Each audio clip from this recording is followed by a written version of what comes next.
Olá, caríssimos irmãos e irmãs, sejam bem-vindos a mais um áudio da Liturgia da Palavra, neste período de abril de 2023, do dia 1 ao dia 8 de abril, que compreende já a Semana Santa. Esta introdução vai refletir novamente as orações para este período de abril e começamos com as intenções do Santo Papa, Santo Padre, o Papa Francisco, da Rede Mundial de Oração do Papa, né? O tema para o mês de abril, por uma cultura da não violência. Rezemos pela maior difusão de uma cultura da não violência que implica um cada vez menor recurso às armas, seja da parte dos estados, seja da parte dos cidadãos.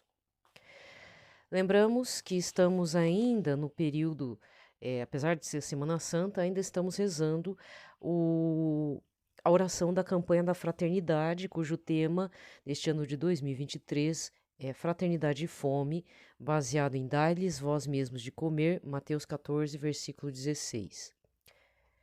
Pai de bondade, ao ver a multidão faminta, vosso Filho encheu-se de compaixão, abençoou, repartiu os 5 pães e 2 peixes e nos ensinou: dai-lhes vós mesmos de comer.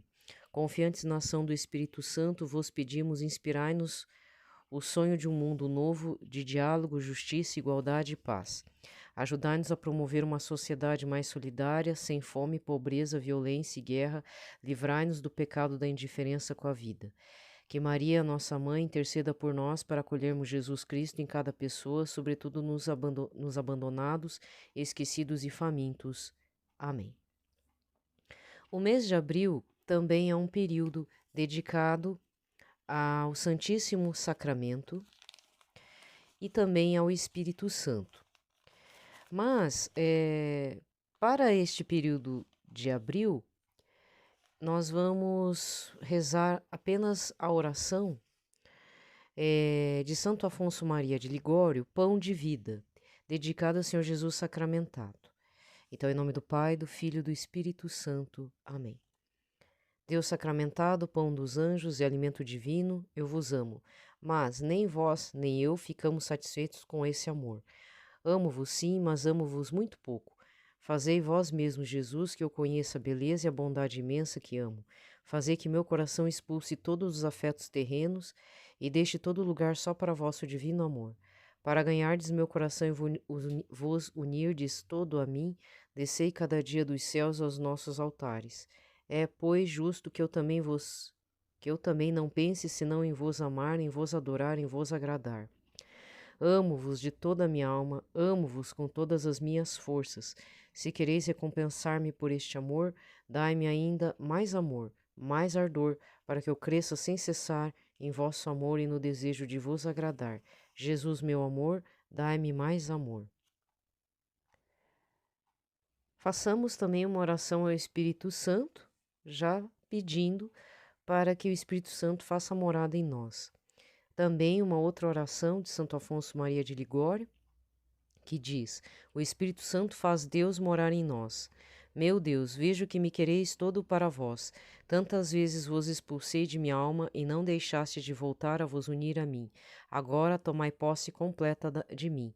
Hoje me dou totalmente a vós. Aceitai-me, meu Jesus, e não permitais que no futuro, nem por um momento, viva sem vosso amor. Vós me procurais e eu nada procuro senão a vós. Vós me amais e eu vos amo. E porque me amais, prendei-me a vós, assim que de vós jamais me aparte. Amém. Segue agora a liturgia do dia. Nesse dia 4 de abril de 2023, cor litúrgica roxa, o santo do dia oculto, Santo Isidoro. Deve ser Santo Isidoro de Sevilha. É, esse mesmo, Santo Isidoro de Sevilha. Tem uma história interessante, esses tempos, acho que esse mês mesmo, teve um santo que é o irmão de Santo Isidoro. E os irmãos de Santo Isidoro de Sevilha são todos santos. E eu não sabia. Eu só sei desse rei, era um rei. Se não me engano é um rei. Ou é bispo, deixa eu ver. Eu sempre confundo. Se não me engano é o rei. Teve como referencial... Ó, irmão Leandro, é santo também. Eu sei que ele tem uns escritos e eu tinha um professor na faculdade que era, acho que fez o doutorado, o mestrado dele a partir dos escritos de Santo Isidoro de Sevilha. Olha que interessante. Então eu conheço de nome, mas depois eu descobri que todos os irmãos eram santos, são santos. Isso é muito importante. Mas é santo oculto, tá? Porque estamos no período agora da Semana Santa. Então, terça-feira da Semana Santa, tá certo? Muito bem. Tem algumas coisas para falar. O que eu vou começar? Ai, que falarei, que falarei, que farei. Bem, eu terminei o áudio de ontem. Se você me acompanhou no final do áudio de ontem, houve um pequeno pitaquinho a respeito do que eu vou proceder a partir de quarta, quinta-feira agora dessa Semana Santa. E eu fiquei de contar sobre que Jesus nunca deixa a gente sem resposta. No meu caso, Deus nunca me deixou sem resposta. E às vezes eram perguntas assim meio difíceis de eu, Maria Helena, de forma humana, conseguir obter a resposta. Porque é uma informação que se perdeu, ficou aquela coisa no ar, alguém falou e perdeu. Então eu vou dar um testemunho assim. Você é uma pessoa que acha que Deus não ouve você? Ou você quer algumas respostas para Jesus? Primeiro, você tem que ter uma alma predisposta, bem disposta para esperar, ter paciência. Às vezes uma resposta demora anos. No meu caso, foram 20 anos. Não, 18 anos para eu ter a resposta. Mas eu tive. Não era uma coisa também que eu perdi os cabelos da cabeça, nada, mas era uma coisa que me incomodava um pouco. Em compensação, existem outras situações que Deus toma como urgência. Ele te responde não na hora, mas na mesma semana, no dia seguinte, depois de um mês. Oh, já tá bom, né? No meu caso, o que eu tive de resposta depois de 18 anos era uma curiosidade que ficou assim martelando por muito tempo, mas eu já estava conformada que eu não ia saber a resposta. Vou começar do começo, então. Na época da faculdade, isso foi na década de entre 94 a 94, 95, 96, 98. Foi 97. Não, acho que foi antes. 90 que 97, Marilene? Peraí. 94, 95, acho que foi em 95. Em 95, assim, eu tinha umas amizades, nós éramos um trio de amigas, 3 amigas. Uma delas era tremendamente católica a ponto de participar da TFP. Tem gente aqui que, se eu falar, você nem vai saber o que é isso. A TFP, o que virou a TFP, né? Que eu saiba, é um braço do Arautos do Evangelho. Um dos fundadores do Arautos era da TFP. Procura lá, TFP, você vai achar. Tradição, família, propriedade. E eu já achava aquilo meio estranho, sabe? Era católica, mas não era assim radical, né? O povo defendia umas coisas meio estranhas, muito de extrema direita, assim, sabe? Extremista. Mas eram católicos, assim, tradicionalistas e tal, usavam saia. Tanto é que conheci essa colega aí, ela não era de Curitiba, é de outra região, e ela usava saia, era elegante. Ela tinha já entrado com uns 23 anos, então para nós já era uma pessoa madura para a faculdade. E a minha turma a maioria tinha 18 anos. Eu entrei acho que com 18, se não me falha a memória. Acho que entrei com uns 18 anos, 18 para 19. Então era muito jovem das coisas, né? E ela usava, não vou citar o nome da moça, tá? Mas essa minha amiga, ela usava um ícone de Nossa Senhora que eu achava muito bonito. E eu não entendia por que o ícone dela, que agora faz sentido por que ela usava daquele jeito, era um ícone meio, assim, eu achava pesado. Ainda pra gente perguntar, mas não é pesado esse ícone de Nossa Senhora? Não era medalha, era um ícone mesmo. Era uma imagem de uma Nossa Senhora com um rosto rústico, assim, e tinha uma camada de vidro enorme, ladeada por uma lateral de folhado a ouro, assim, sabe? Então ela usava corrente feminina, então até aqui uma gargantilha, né? Mulher não usa corrente, usa gargantilha. E ela usava sempre, ela na época falou o nome. Ah, essa Nossa Senhora é tal, Nossa Senhora com esse título, tal, tal. E dizem que na igreja onde está essa imagem flutua na parede. A única coisa que eu gravei. E olhava para aquele ícone, olhava para aquele medalhão. Falei, ué, mas por que tem essa camada grossa de vidro, né?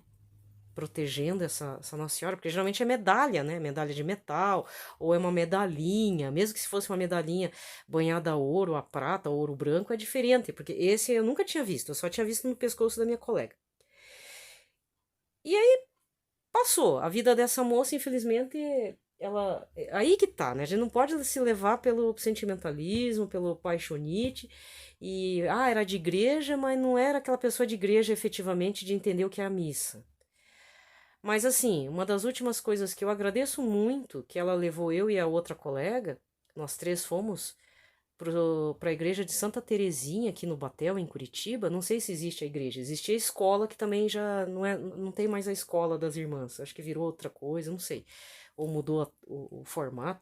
Eu sei que tem uma igreja de Santa Terezinha do Menino Jesus aqui. E no período de 96, 95, 97, os restos mortais, as relíquias, restos mortais mesmo, é um caixãozinho de Santa Terezinha, percorreu o Brasil e veio para Curitiba e foi honrado na igreja de Santa Terezinha.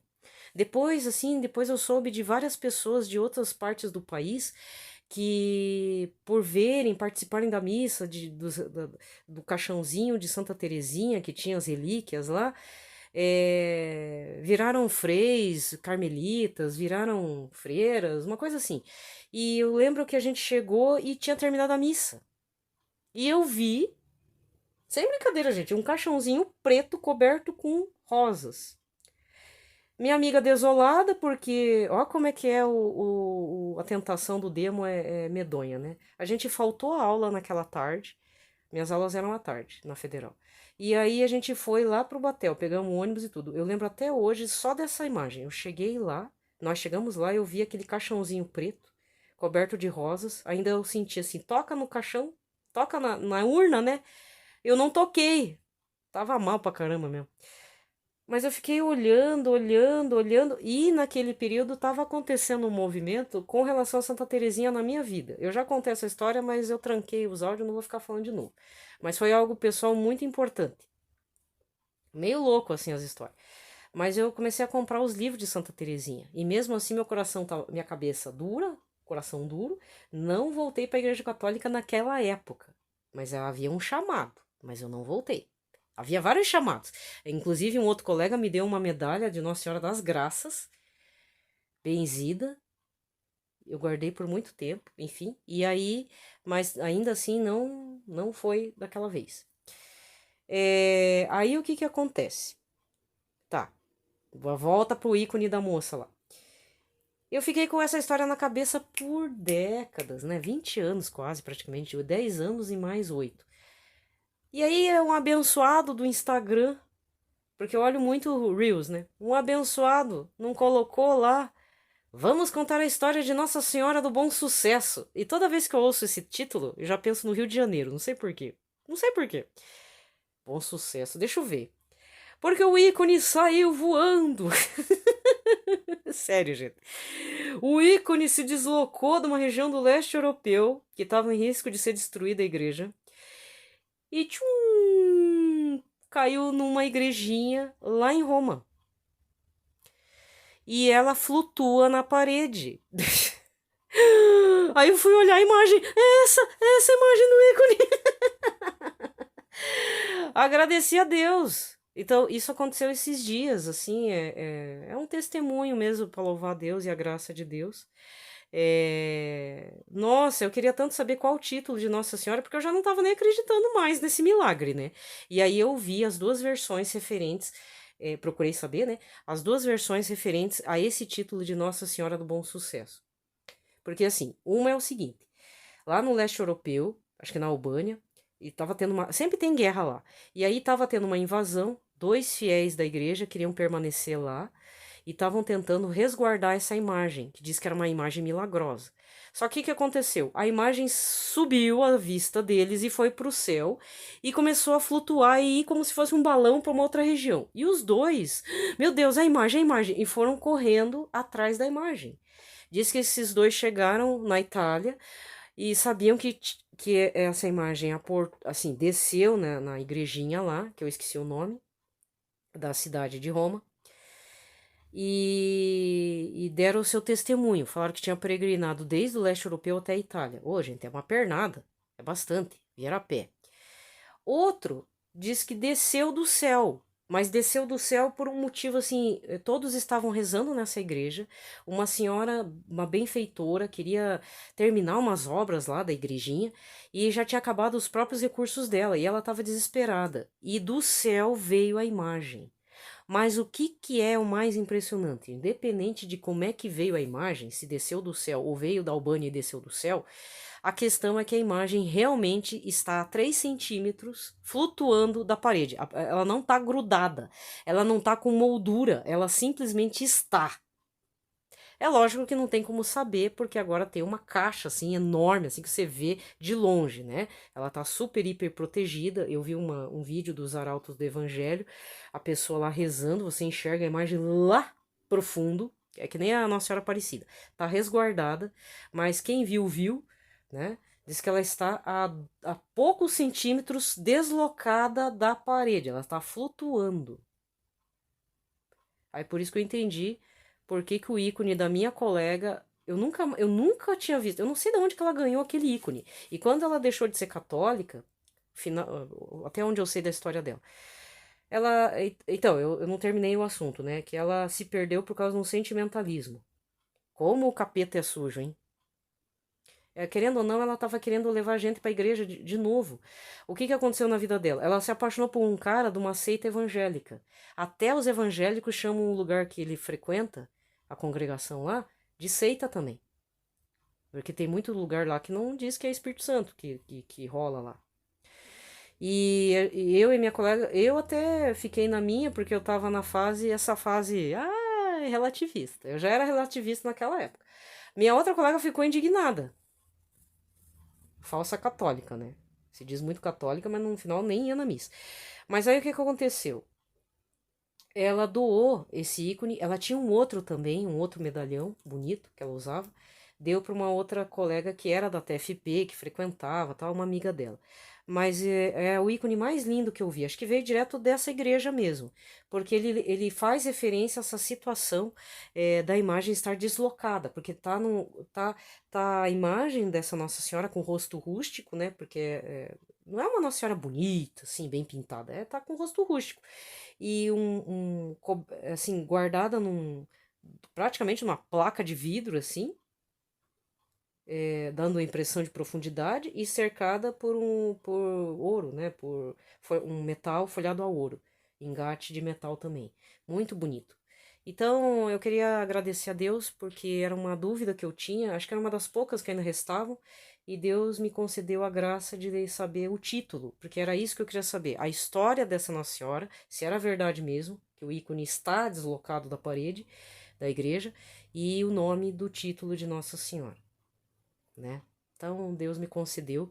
E eu queria dizer para você, eu não sei porque eu tô contando essa história, às vezes a gente tem muitas dúvidas. Eu comecei falando, né? O livro da Santa Faustina me deu muitas consolações, porque algumas dúvidas que ela teve, eu tenho e tive também. E aí o Jesus misericordioso foi tão misericordioso que respondeu para Santa Faustina escreveu e, no meu caso, aplacou minhas dúvidas. Minhas dúvidas, eu tinha algumas. Aí eu pensei, ó, Santa Faustina sofreu disso também. Ó, que legal, né? Então, para você que tem dúvidas, pergunte a Deus, mas assim, entrega, solta a dúvida, vai te responder sim, mas você tem que estar preparado e você vai saber que aquilo era uma dúvida mesmo, porque é um negócio engraçado, sabe? Quando o Espírito Santo responde, porque ele já vem com a pergunta que você fez, que às vezes a gente esquece a pergunta também, né? Aí, vem tudo junto, vem a memória inteira do que você perguntou, qual época que você perguntou, por que você perguntou e mais a resposta. Saque via Espírito Santo é potente, mas você tem que fazer a experiência, beleza? Vai que você tá precisado desse pitaco, tá? Eu rezo muito por esta colega. Ela se perdeu, virou evangélica. No final virou nada. Nem evangélica era mais. Então, e tudo por causa do quê? De uma paixonite. E ela nem casou com a pessoa, casou com outro rapaz. E não deu certo o casamento, gente. É muito triste. Então, que Deus tenha muita piedade dessa minha colega. Ela tava dando um bom testemunho na época, sabe? Tinha um outro colega que me deu também a medalha milagrosa de Nossa das Graças. Esse piá é até mais preocupante. Lá pra frente que eu fui saber que ele tava afim de mim, mas ele nunca chegou pra falar assim, olha, eu tô interessado em você. Esse era o problema. E por conta disso, acho que ele perdeu a fé. Não sei o que aconteceu com a cabeça do Piá. Ele era de igreja. Ele era de igreja. Ele trabalhava, era um rapaz jovem, passou na faculdade, usava o crucifixo de Jesus, tudo, falava que era de igreja. Um menino muito bom. Quando ele saiu da faculdade, depois de alguns anos que eu vi, ele estava tatuado, com uma tatuagem, estava super diferente, estava muito esquisito. Aí quando me viu, levou um choque, acho que ele ainda estava sofrendo daquela paixão. Mas eu não sentia nada por ele, era um colega, um amigo, um querido amigo mesmo, um colega assim muito bacana. Desejo tudo de bom para esse moço. Até vou falar o nome dele, é o Marcelo. E às vezes eu fico pensando, nossa, eu fui motivo de queda para ele, né? E naquela época eu ainda tava na dúvida. Eu tava meio, tava muito doente, ainda não tava, não tinha voltado. Eu não tinha aceito Jesus ainda. Mas é interessante que eu trabalhava nesse lugar, na frente tem uma livraria católica. E eles colocavam a imagem de Jesus misericordioso de Santa Faustina. E sempre vinha uma pessoa perguntar: Você tem o diário de Santa Helena Kowalska? Santa Faustina Helena Kowalska? E falou assim: Olha, tá constando aqui e tal, não no sistema, na internet, mas é um material antigo. Naquela época não tinha sido editado. Depois foi editado aqui mesmo em Curitiba pela editora da Divina Misericórdia, que é do Santuário da Divina Misericórdia. Nós temos um Santuário da Divina Misericórdia. Vai ter, assim, um maior festão aí no Domingo da Misericórdia, gente, lá. Fiquem atentos, né? Se você é da região metropolitana, ou quiser vir fazer aí uma peregrinação, venha. Vai ser bem interessante, tá? Um santuário gigante que tem aqui. Até meio quase caindo fora de Curitiba. E aí foi editado. A partir daí divulgou-se mais. Mas aí eu já tinha saído da livraria, eu trabalhava num sebo. O sebo de frente para uma livraria católica. Toda vez eu olhava para aquele quadro, olhava para o quadro. Então foram vários fatores de conversão, sabe? Então, se eu falo da Divina Misericórdia, no começo eu não entendia por que, que eu tinha esse apreço pela Divina Misericórdia, né? De arte de Santa Faustina e tal, imagem. Mas acredito que tudo convergiu para isso, sabe? Então, existem vários fatores do meu processo de conversão. Desde o tempo da faculdade, então já 18 anos, indo para. Gente, vai fazer 20 anos em 2024 que eu entrei na faculdade. Foi o período assim mais interessante que eu passei se for visto na fé. Demorei um tempão para voltar, porque se eu falar para vocês que foi em 2015, final de 2015 para 2016 que eu voltei para a igreja apostólica, é pouco tempo, muito pouco tempo, pouquíssimo tempo, né? Então, mas foi um processo de anos. Deus estava lá, apontando, mandando Nossa Senhora e tal, mandando a canção nova mais perto aqui de mim coisa, quer dizer, não sou vizinha da canção nova, né? Tenho aí uns 4 quilômetros. Ah, mas tá próximo. Curitiba é grande, gente. A base da canção nova aqui de Curitiba era em outro bairro, bem distante. Aí eles vieram mais próximo aqui, né? Mais na região sul. E ainda assim, vendo a placa com o Monsenhor Jonas habitadinho. A placa tá apagada, a foto. E olhando toda vez subindo, né? Toda vez subindo aquele viaduto no ônibus lá, e o Monsenhor Jonas lá com a fotinho dele e achando engraçado. Olha como é que a cabeça da gente, quando a gente tá ruim, a gente tá com o coração duro, não se converte por falta de tudo, né? Tá vestido de padre e eu achando que o local era evangélico. Você acredita num trem desse? Olha como é que. É realmente mente doente mesmo, né? Foram anos indo e voltando pela avenida, vendo aquela placa. Então, né? No final deu tudo certo, né? Estamos aqui enchendo. Eu tô aqui incomodando o povo. Tem um povo que se sente incomodado. Eu só lamento informar que enquanto eu tiver com uma certa saúde, uma certa ação, eu vou incomodar mesmo. Os incomodados que se convertam, tá? Bom, gente, segue agora. Eu vou ter que parar porque eu tenho que gravar em três etapas esse negócio aqui. Vamos agora para o Catecismo da Igreja Católica, tá? E nessa catequese do dia 4 de abril de 2023, parágrafo 545 a 546, diz: Jesus convida os pecadores à mesa do reino. Não vim chamar justos, mas pecadores. Convida-os à conversão, sem a qual não se pode entrar no reino, mas mostrando-lhes com palavras e atos a misericórdia sem limites do Pai por ele e a imensa alegria no céu por um único pecador que se arrepender. A prova suprema deste amor será o sacrifício de sua própria vida em remissão dos pecados. Jesus convida a entrar no reino por meio das parábolas, traço típico de seu ensinamento. Por elas, convida ao festim do reino, mas exige também uma opção radical. Para adquirir o reino é preciso dar tudo. As palavras não bastam, são necessários atos. As parábolas são como espelhos para o homem. Este acolhe a palavra como um solo duro ou como a terra boa. Que faz ele dos talentos recebidos? Jesus e a presença do reino neste mundo estão secretamente no coração das parábolas. É preciso entrar no reino, isto é, tornar-se discípulo de Cristo para conhecer os mistérios do reino dos céus. Para os que ficam de fora, tudo permanece enigmático. Vamos para a leitura. Então, desta terça-feira da liturgia da palavra. Terça-feira da Semana Santa. Primeira leitura.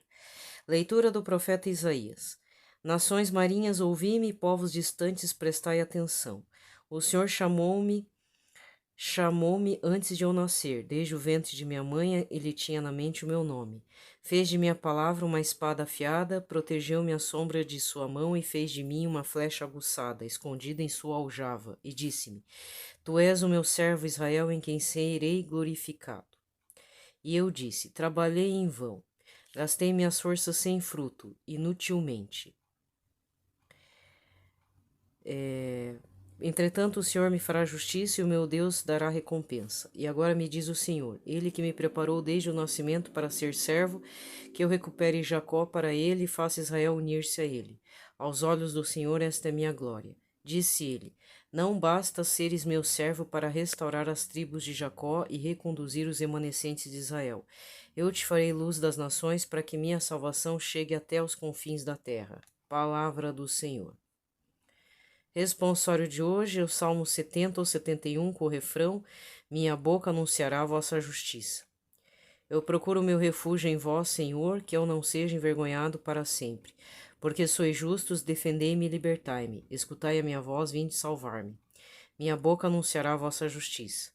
Sede uma rocha protetora para mim, um abrigo bem seguro que me salve. Porque sois a minha força, meu amparo, meu refúgio, proteção e segurança. Libertai-me, ó meu Deus, das mãos dos ímpios. Minha boca anunciará a vossa justiça. Porque sois, ó Senhor Deus, minha esperança, em vós confio desde a minha juventude. Sois meu apoio desde antes que eu nascesse, desde o seio maternal meu amparo. Minha boca anunciará a vossa justiça. Minha boca anunciará todos os dias vossa justiça e vossas graças incontáveis. Vós me ensinastes desde a minha juventude e até hoje canto as vossas maravilhas. Minha boca anunciará a vossa justiça. Evangelho de hoje, João 13, versículos 21 a 33 e do 36 ao 38. Naquele tempo, estando à mesa com seus discípulos, Jesus ficou profundamente comovido e testemunhou: Em verdade vos digo, um de vós me entregará. Desconcertados, os discípulos olhavam uns para os outros, pois não sabiam de quem Jesus estava falando. Um deles, a quem Jesus amava, estava recostado ao lado de Jesus. Simão Pedro fez-lhe um sinal para que ele procurasse saber de quem Jesus estava falando. Então o discípulo reclinou-se sobre o peito de Jesus e perguntou-lhe: Senhor, quem é? Jesus respondeu: É aquele a quem eu der o pedaço de pão passado no molho. Então Jesus molhou um pedaço de pão e deu-o a Judas, filho de Simão Iscariotes. Depois do pedaço de pão, Satanás entrou em Judas. Então Jesus lhe disse: O que tens a fazer, executa-o depressa. Nenhum dos presentes compreendeu por que Jesus lhe disse isso. Como Judas guardava a bolsa, alguns pensavam que Jesus lhe queria dizer: compra o que precisamos para a festa, ou que desse alguma coisa aos pobres. Depois de receber o pedaço de pão, Judas saiu imediatamente, e era noite. Depois que Judas saiu, disse Jesus: Agora foi glorificado o Filho do Homem, e Deus foi glorificado nele. Se Deus foi glorificado nele, também Deus o glorificará em si mesmo e o glorificará logo. Filhinhos, por pouco tempo estou ainda convosco. Vós me procurareis, e agora vos digo, como eu disse também aos judeus: Para onde eu vou, vós não podeis ir.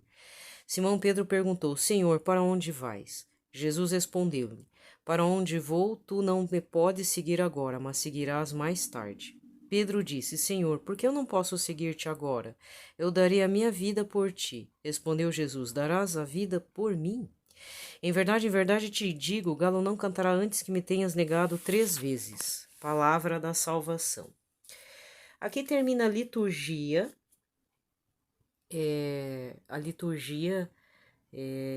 desta terça-feira, e vamos recordar as leituras, duas partes do Evangelho do Domingo de Ramos, que foi esse dia 2 de abril.